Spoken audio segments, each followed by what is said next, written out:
জামাই ষষ্ঠীর সকাল আর জামাইয়ের মঙ্গলের জন্য পুজো হবে না শ্বশুরবাড়িতে, এটা কখনো হয়? তাই মা একদম সকাল সকাল উঠেই পৌঁছে গেছিলো ষষ্ঠীতলায় পুজো দিতে।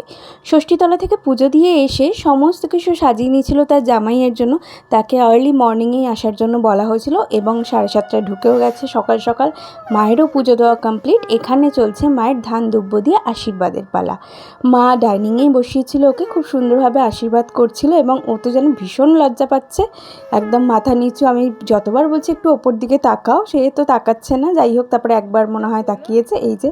তারপর মা পাখা দিয়ে খুব সুন্দরভাবে বরণ করে নিচ্ছে, আশীর্বাদ করছে। তারপরে দেবে পাখার হাওয়া, যেটা নিয়ম আছে আমাদের, পাখার হাওয়া দিতে হয়, প্রদীপের তাপ দিতে হয় খুব সুন্দরভাবে। তারপর ফল ধরে দিতে হয় জামাইয়ের হাতে, ফলও ধরে দেওয়া হয়েছে। এবং তারপর এটা হচ্ছে আমের পল্লব দিয়ে ছড়া দিতে হয়, গঙ্গা জলের মধ্যে আমের পল্লব ভিজিয়ে সেই গঙ্গা জলের ছড়াটা মাথার মধ্যে 3বার দিতে হয়, সেই সমস্তও করা হয়েছে।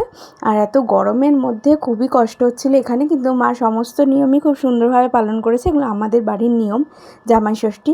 তারপর একটু মিষ্টি মুখ করানো হলো, এটা করাতে হয় 5 রকমের মিষ্টি, যদিও সকাল সকাল এত মিষ্টি খাওয়া সম্ভব না। তারপর একটু জল, আম, দুধ, এটা তো আমি খেতে প্রচণ্ড ভালোবাসি, কিন্তু যাই হোক, এটা আজকে আমার জন্য না আম দুধটা, আর ও তো খায়ও না অতটা।